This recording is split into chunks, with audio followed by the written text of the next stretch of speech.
What's going on, football fans? It's me, J.R. Clark, back again with another Pound for Pound ATL. Joined as always by my main man, Jonathan Holder. Jonathan, what's going on, brother? Man, think at the time of this recording, TGIF. There it is. That's what I'm talking about. Man, uh, so I know, yeah, it has been a week, work wise. So I am glad the weekend is finally here, and I get to not worry about you know outages and SLAs and all the other stuff I have to worry about at work, and I can just think about Falcons football and just our team. I'm looking forward to it. There you go. Yeah, I had a short week this week as far as work was concerned. I was on vacation in the early part of this week, obviously, because we y'all know that because we didn't have a live stream. Mhm. But the vacation was fun. It was great. We were camping on West Point Lake and Yep. had a great time. Got out on the canoe, all that good fun stuff. But Sunday going into Monday, holy Pete. I woke up 5 o'clock Monday morning with about 2 inches of water inside my tent. That's Woo! not where you want the water. You No. know, I had my dog staring at me in the face like, dude, I ain't got nowhere to lay down that ain't a swimming pool. So that was a little bit of a soggy start to the vacation, but Woo. it leveled out after that, and we ended up having a real good time and having a lot of fun. And speaking of that kind of stuff, we have another, and I'll mention it again at the end of the show. We have another like little scheduling conflict. Got some stuff going on at the church this week or this coming week that I'm involved in. So we won't have a live show on Tuesday. We will have a recorded show for y'all on Tuesday, and then we will be back live on Friday. Yep. So just so y'all keep that in mind. We'll have a recorded show Tuesday, but we'll be back live this coming Friday from when you see this show because this show will come out on Saturday. So anyway, as the thumbnail appears, and as you can see on the background there, what we are talking about today is one more move, and that's one more move before we go into camp.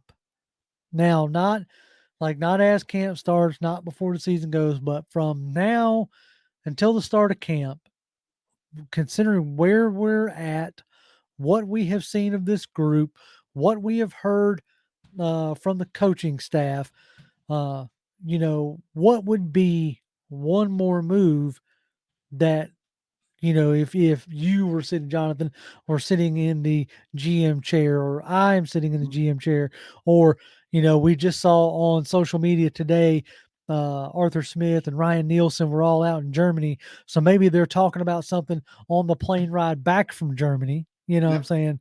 saying? Discussing their roster, discussing their team, identifying what might be one more weak link that they need to address before they really get into camp. So, before we get into our opinions, or do you want to do do you want to get into the poll, or do you want to save the poll until after we talk about the things that we talked about? Because I put a poll up on Twitter, so I'm gonna let you make that call, John. How you want to Well, handle that? let's see what the community had to say. Okay, Let's see what the community had to say, and and then we then can talk about it from there. gotcha. All right. So I put a poll up on Twitter talking about asking the very same question of what would you let's see if I can make it a little bit bigger. There you go. Can you see that? There we go. All right. Yeah. All right. So I said you have one move to make before the start of camp. What move you making? And the options that I gave were extending AJ Terrell, trading for a wide receiver, trading for a pass rusher, and trading for a linebacker.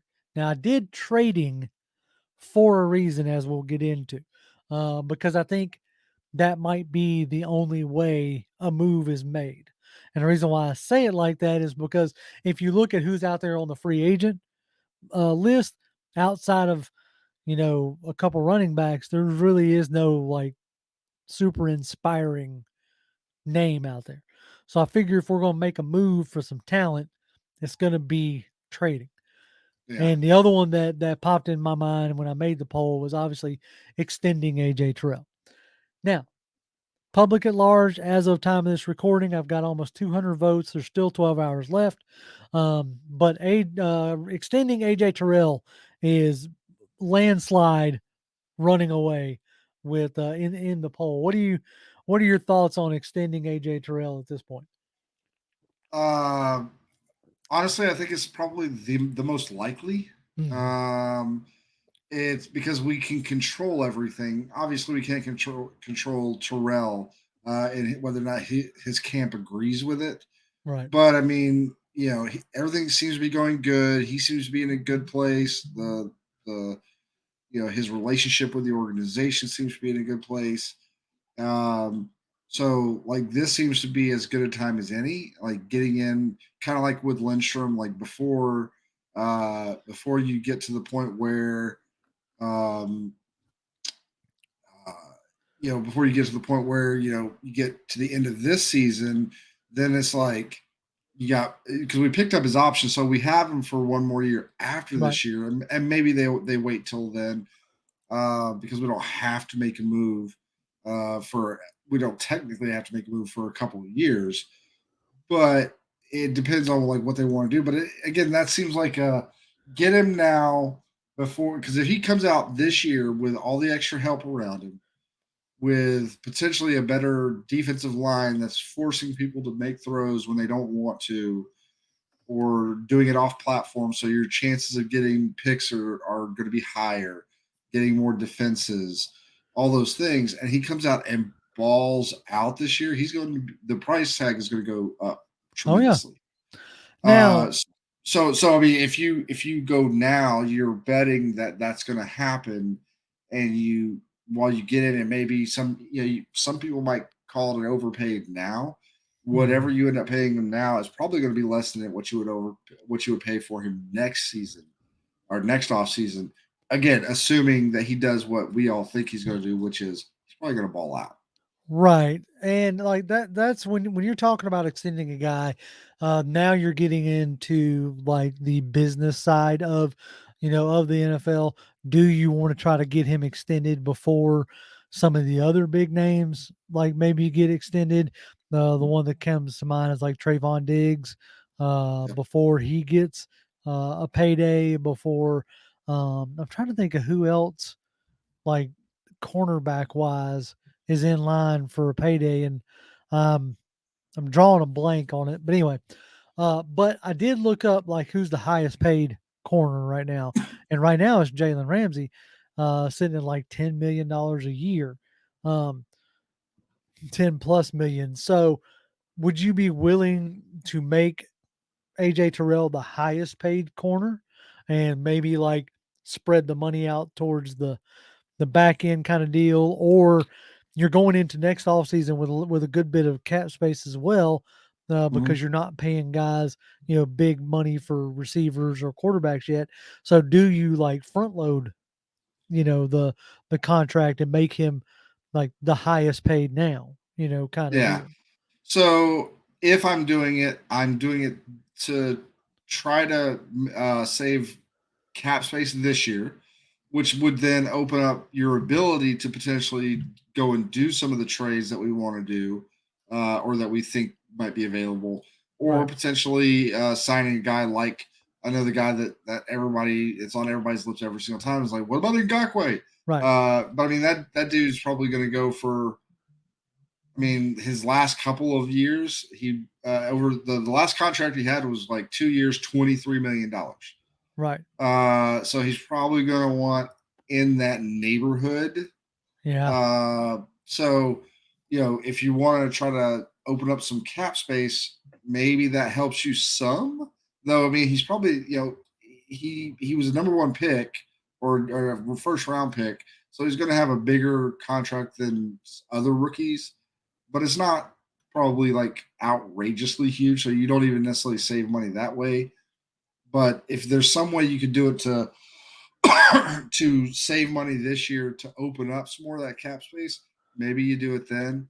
right. Um, but at the end of the day, I think it's just one of those things where if you feel like he has done and been kind of the same way as a Lindstrom has, where Lindstrom has now come in and become like one of your pillars on the team. If you feel like Terrell has made it that far, then you reward that. But then again, we waited until like uh you know to re-sign Lindstrom until what would be next year for Terrell. Right.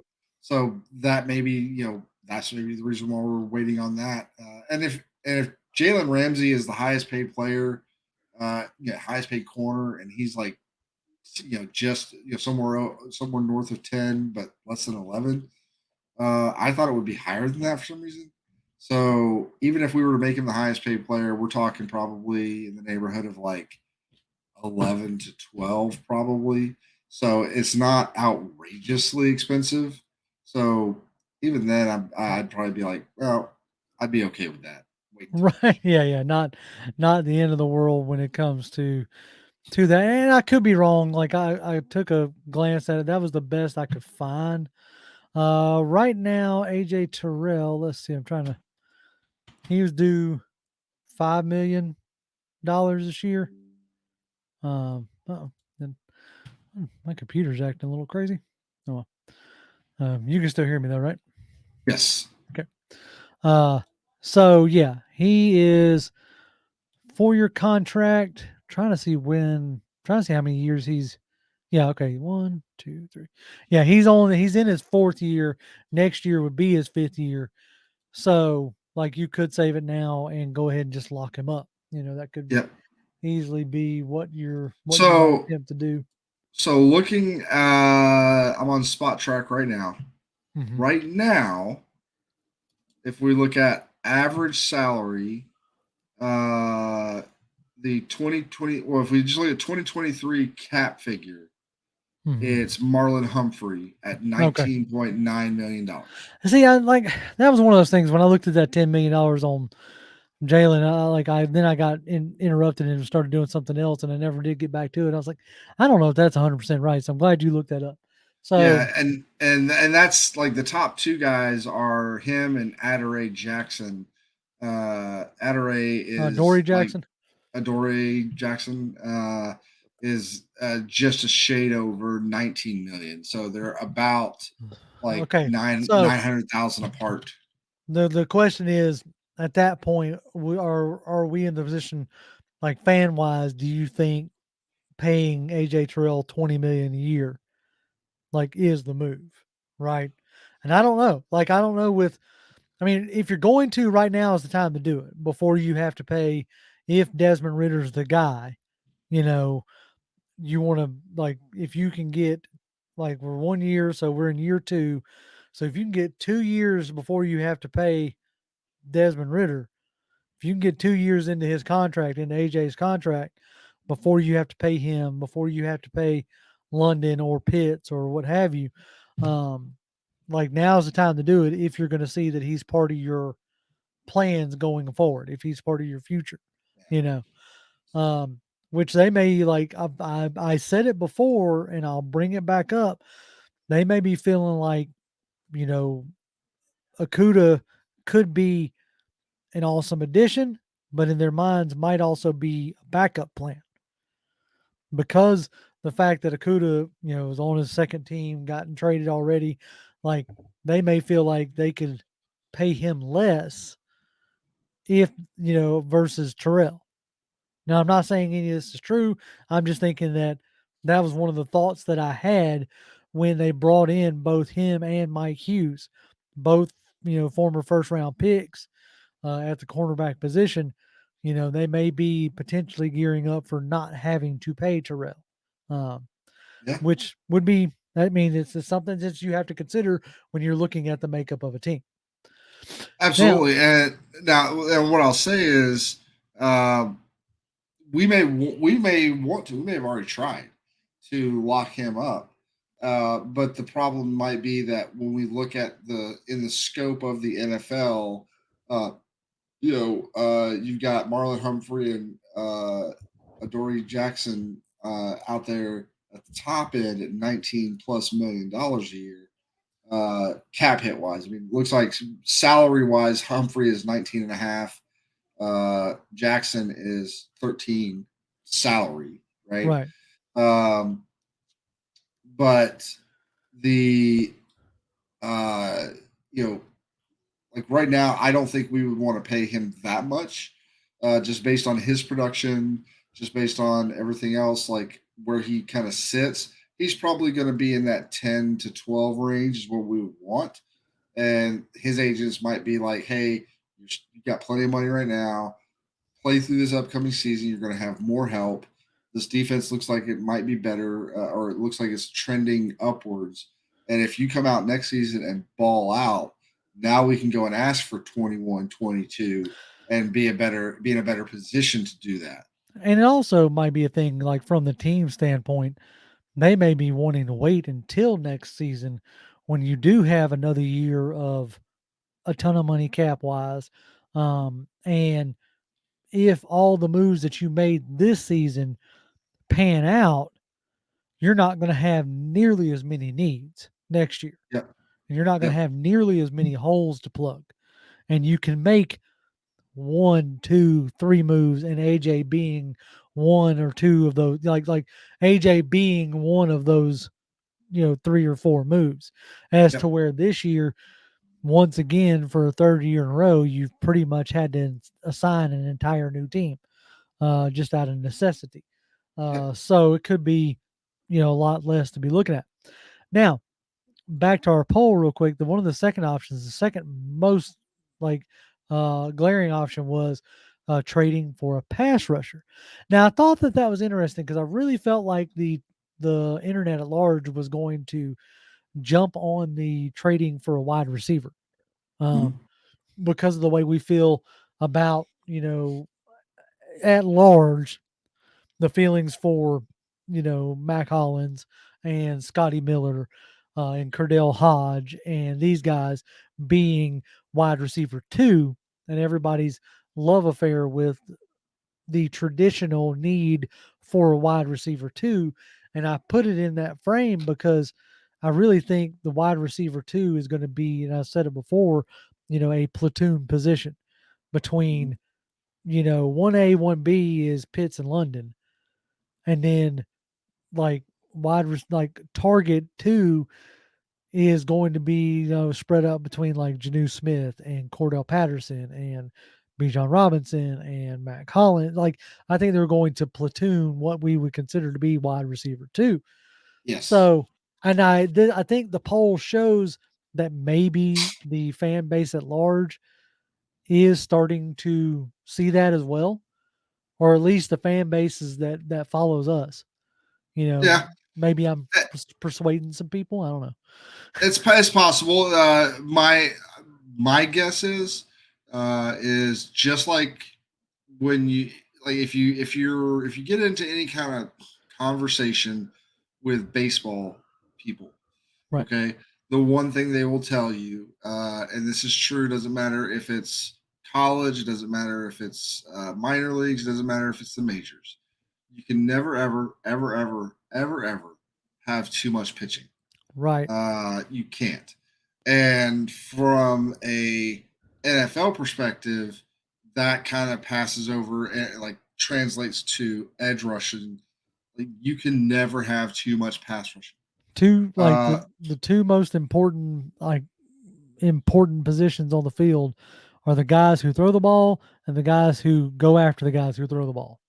yeah, and You know. I would probably say, like like hot take, whatever you want to say, honestly, like yes, is it important to have a wide receiver who can get you the ball, get the ball to your playmakers and make plays from time to time when things break down? Is that stuff important? Absolutely, it is.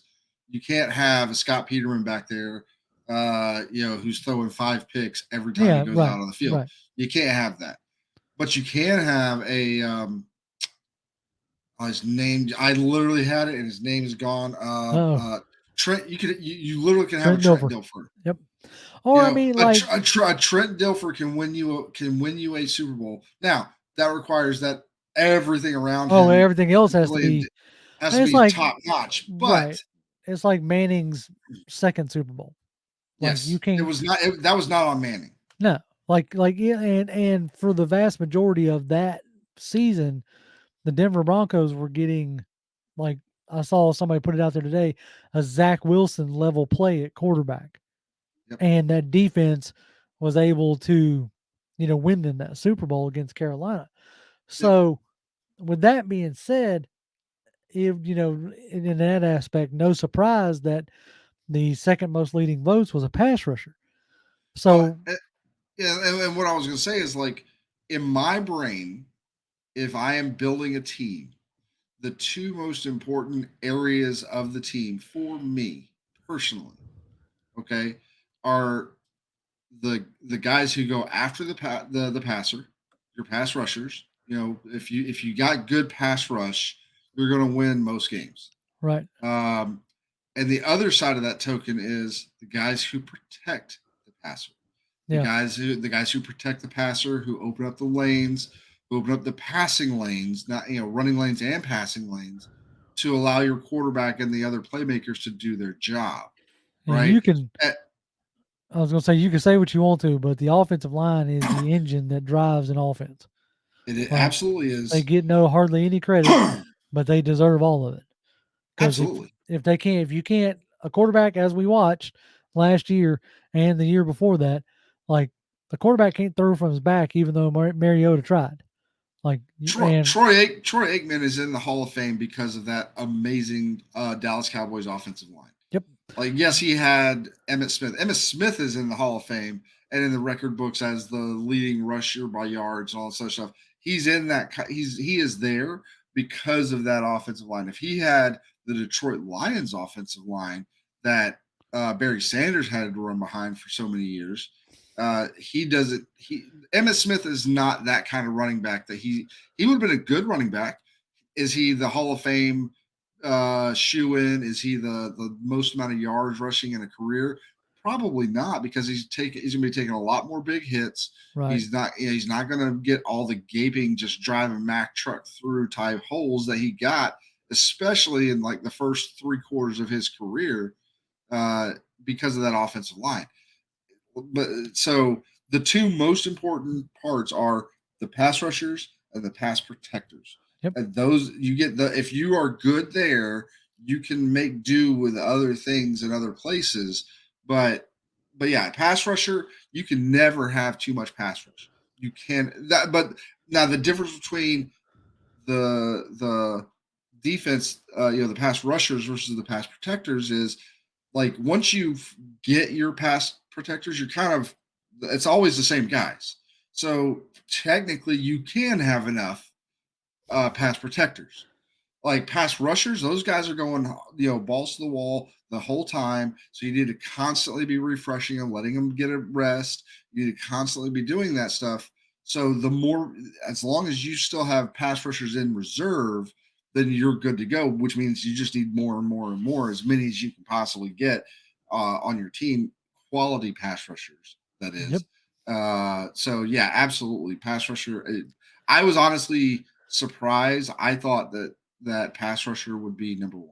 That's what I I thought honestly too. thought. Like, I I really thought. did. Like, when I threw AJ on there, I was fully expecting pass rushers to be. I thought it was going to be a race between that and wide receiver. So, Yep. one of the hot names, and I put trade for a reason, because we've talked about Yannick Ngakoue and his deficiencies in the run game, as far as like stopping the run.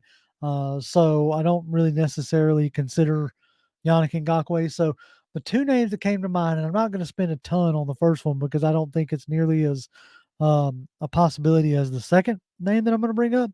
But the first one that I'm going to bring up is Daniil Hunter.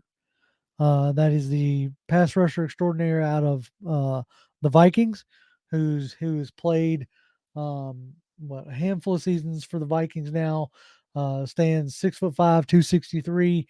That's like he was drafted in 2015 in the third round. Like, he is the pass rusher that you want, right? Yes. Last year he had 12 sacks, 70 total pressures, 11 hits, 47 hurries, 43 solo tackles. Has according to everybody's favorite PFF, a pass rush grade of 78.3 and a run defense of 73.7. and for an Pretty good overall grade of splits. right, for an overall grade of 86.3. Like, if you could land Daniil Hunter, Yep.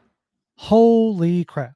That would take what they have done on this defensive line and Yeah. put it through the stratosphere, in my opinion.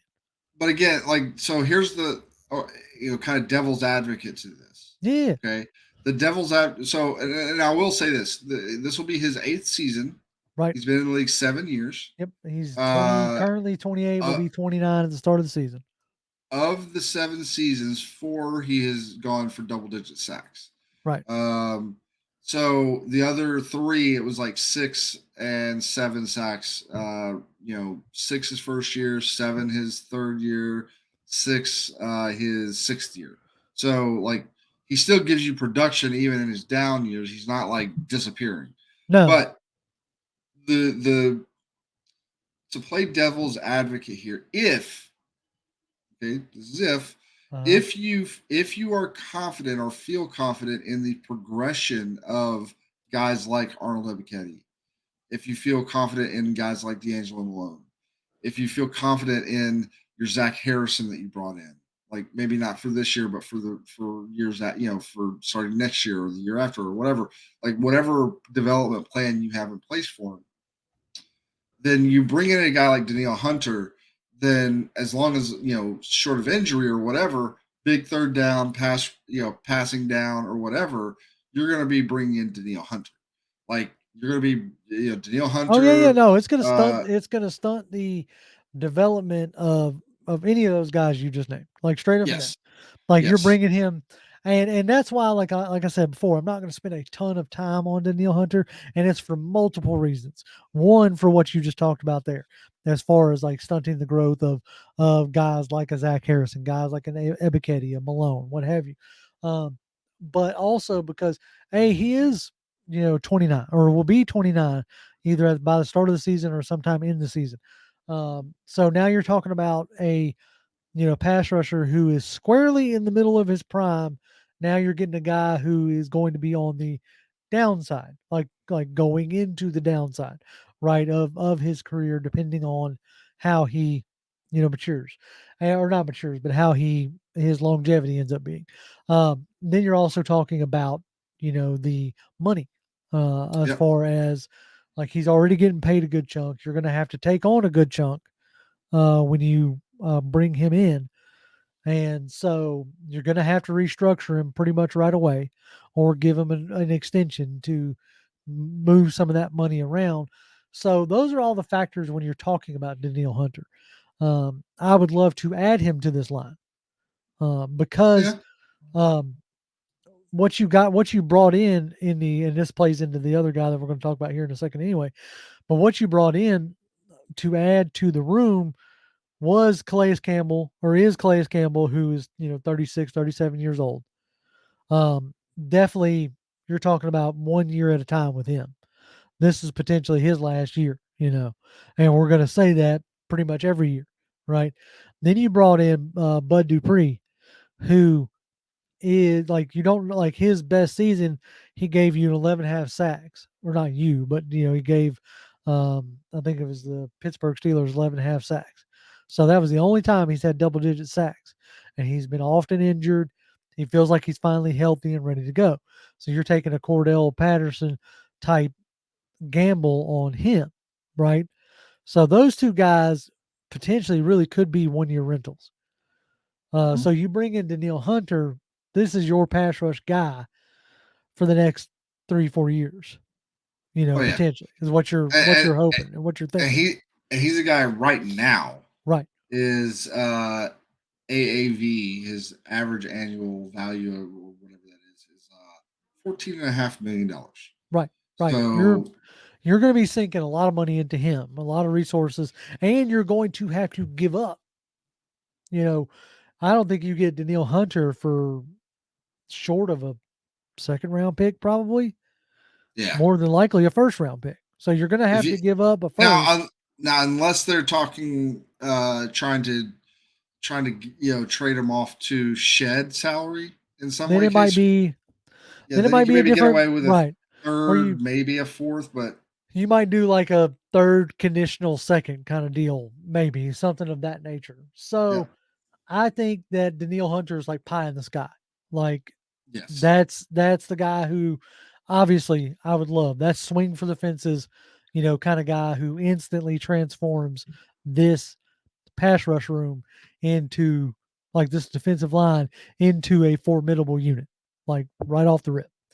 Yep. So, but I wanted to cover him because I know if we didn't, like there'd be people in the comments like, "Why are y'all talking about Daniil Hunter?" So we talked about him. Yep. Now, the guy who I'm more interested in, not that he has been a savant, not that he has given any kind of like consistent production that Daniil Hunter has given, Mhm. but it's what he represents Yes. and what he could be going forward. It's another guy who's 6'6", 260. He was drafted in the 2020 draft, so he's still on a rookie deal. He's still on a rookie contract, which is great because then you wouldn't have to do nothing with his contract this year. You could do a 1-year rental. You probably wouldn't have to give up a bunch for him because right now he's listed at third on a depth chart. I'm Mhm. setting the picture before I let you painting the picture before I review, like take off the sheet and reveal the person I'm talking about. But you wouldn't like, and if you do decide to sign him, I would imagine that you wouldn't necessarily have to sign him for a like big contract, Mhm. not right off the rip, unless he then starts to continue producing. He's coming off of his lone breakout season where he got uh, 6.5, 7 sacks, Mhm. 26 total pressures, 17 or 16 hurries, has a pass rush grade of 70.4. Run defense needs some work, like 42.9. Right, right, needs some work. But run defense kind of was his calling card in college. So I just think that he necessarily hasn't necessarily been given the reps per se. Possible. Okay, right. So he had a breakout season, and the guy that I'm talking about is Buffalo Bills AJ Epinesa. Now Mhm. AJ Epinesa, formerly of the Iowa Hawkeyes, folks who've been watching this channel for a while, me and Toby kind of gushed over him. He's a power rusher, big, long guy, long arm, like the build that I think Ryan Nielsen would be kind of drooling over in a sense. Like as far as like frame, the way he works, he's that bigger uh, pass rusher, sitting right now currently at 260. I think he actually played a little heavier in college. So Yeah. he could get back up into that. And he's a guy who, when Von Miller went down last year, finally got some reps. And, and in that, was able to give the Buffalo Bills some production in the tune of 7 sacks. So you could be getting a guy who's on the rise. Yep. Uh, Yeah, I mean, and he had like 1.5 his first year, one his second year. Then he broke out last year for 6.5, 7 sacks, and you know, like with him, it's like you're betting on the come, right? You're betting right, on the yep, you're betting on that his develop. Now, if we're betting on that, I would assume either Buffalo sees it as well, in which case they're not going to want to trade him, or they see something because they see him every day that maybe they don't believe they can get more than what they got out of him last year, and maybe they feel like they just need to move on. But the again, kind of the devil's advocate to this is yeah, he got 6.5 sacks last year, which is good. Not saying it's bad, but he's also playing on one of the better defensive lines in the NFL, with really good defensive tackles. Good, Von Miller was their best pass rusher, but I mean they got Rousseau, they yeah. I was gonna got say they they got got other guys there. So like there, he's able to come in and like not have to be the guy now. Greg, coming into if that trade were to happen, coming into the ATL, he would not necessarily have to be the guy. and that's So the thing. Like if you look at Buffalo's depth chart, On the lefty end, they got Russo that you talked about. They got Shaq Lawson and they got Boogie Basham. That's their depth chart there. Right defensive end, you got Vaughn Miller, Leonard Floyd, and then AJ Epinesa. Well, they just paid Ed Oliver a ton of money. They just Yep. brought in Daquan Jones. They got Puna Ford. Um, a ton of money going towards Josh Allen. Sounds like they're probably going to either probably redo Stephon Diggs' money, to make him one of the more highest paid or higher paid wide receivers in the league. So what I'm getting at is like there just might not be room for a guy like AJ Epinesa. He might just fall And victim to the numbers game. exactly, exactly. Not Yeah. that they necessarily want to let him go, but hey, man, if I'm Terry Fontenot and I'm looking at the situation and I call up, what is it, Bean up there, Brandon Yeah. Bean, yeah, Brent, yeah. Brandon Bean. yeah, Brandon Bean up there, be like, hey, look, Beanie, Bean Boy, be like, hey, I'll flip you like a fourth, a fifth, or a fourth next year, and do it kind of like a Ridley deal. Hey, if he logs this many sacks, it'll bump up to a third. Or if he, if we re sign him, it goes from this to that, kind of deal. And that way you can kind of protect yourself, as the Falcons and, sweeten the pot for the Bills. And that might be enough to, get him off their roster as they're looking at him as depth, to begin with, and possibly, um, with what they already have, like you said, may fall victim to a numbers game. They may be like, look, we probably ain't gonna be able to really re-sign him anyway. Hmm. So might as well get something for him now versus letting him walk and just hoping for a compensatory pick, in a year or so. Yeah. So that was my and plus, like I said, he's still a young guy. Uh, Finally had a breakout season. They've already shown that they're willing to go with a breakout guy in Caden Ellis, Hmm. who has only had one breakout season. So they're not afraid of that. And he comes down here, for a year, learns behind, obviously Calais Campbell, Bud Dupree, Lorenzo Carter, and you could step into just a not the guy role to begin with, and then maybe can take over one other side depending on how, Arnold and Malone step up. Yeah. And it's like if they were to bring in, Epineza, if they were able to make a trade like that, that's a really good. Like I would be extremely happy about that because that's a young guy that you can bring in, can try to get him into the core of the team, and he could be like one of those young core guys that you build on as a foundation. Right. And again, I think maybe you do like a sign and trade kind of situation or a trade and sign, like bring him in and like, hey, we'll give you a little bit extra this year and a little bit, sign you up for another 4 years or whatever. Maybe they do something like that, and it works out really well for him. And then, he just adds to Right. Adds the to that like room. keep raising that floor of talent. Yep. I really like that. So, Yeah. but so that's the edge more. There's but the problem, and we talked about this before we started recording. When it comes to trades, right? The problem you have is Daniil Hunter. Everybody knows about. AJ Right. Epineza is not even a guy that's been talked about as a trade guy. Uh, so there's, with it's a little harder to gauge like who would be available, who would you want to go get, what would be the compensation, all those things. It's a little harder to figure that stuff out, right? So in that situation, we just try to figure that part of it out. Um, but the one we kind of haven't talked about is the linebacker group, and we're not. I don't want to spend a lot of time on that because there's really nothing out there.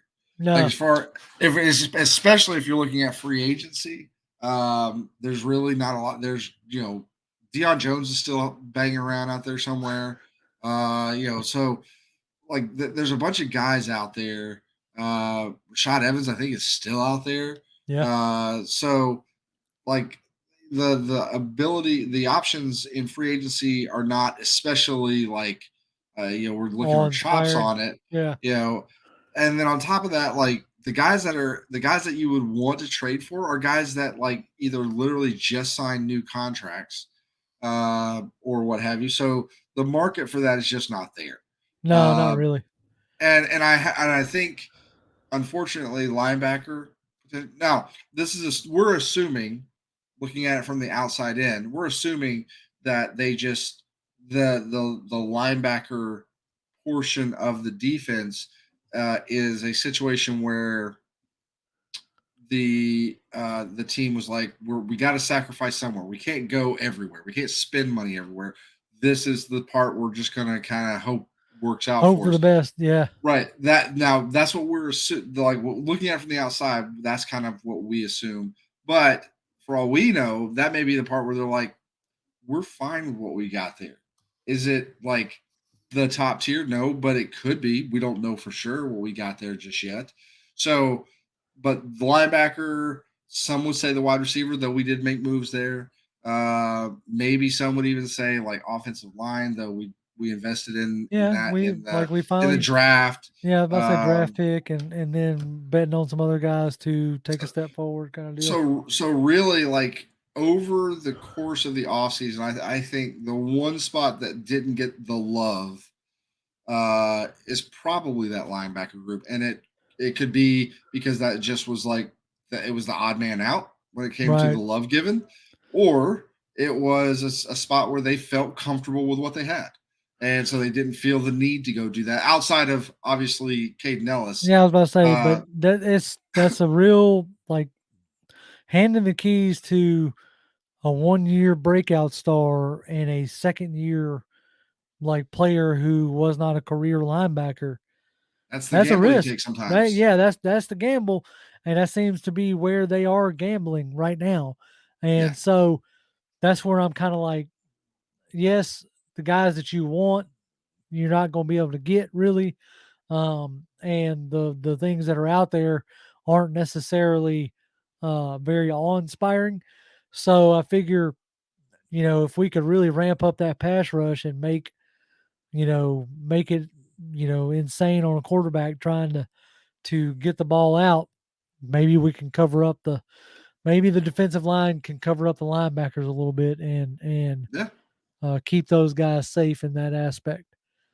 So Yeah, definitely going to have to like the hope is the defensive line keeps the linebackers clean a majority of the time, and if they can do that, then I think the linebackers are going to be fine.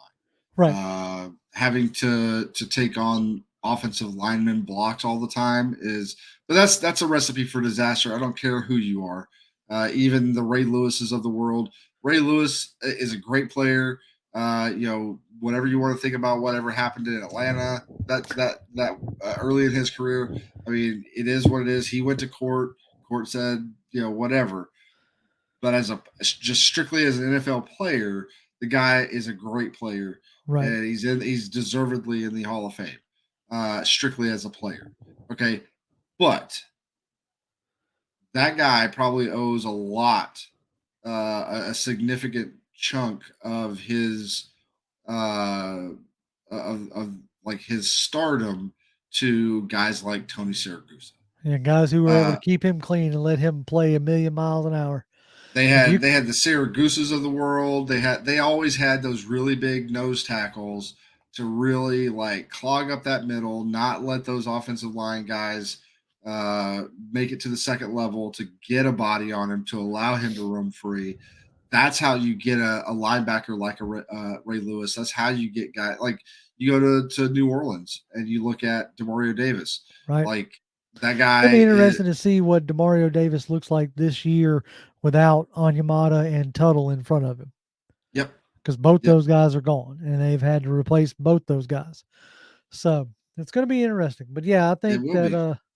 that those are the I think those moves would be if I had one more move to make. I think high on the list is go ahead and locking up Terrell. But if you're going to make a trade, like getting a home run like Hunter would be amazing, but getting a potential building block going forward like Epinesa, who already has got his feet wet in the NFL, does fit the mold of what Nielsen is looking for. I think also would be a boon of a pick to swing, trade to swing before the start of camp. Yep, absolutely. All right, folks. So I think that's going to do it for us again this evening. Like I said, no live show on Tuesday. The live show will be on Friday, but we Yep. will have a video out for y'all in a new series that we're going to do, where we start to take a look at some of the things around the league and or around our own division. But that'll be out on Tuesday. And as always, y'all can follow me on Twitter. I'm at Grim1128, GRIMM1128. Jonathan. At Jonathan M. Holder, come by, say hi. That's right. And as always, Falcons fans, rise up. Rise up.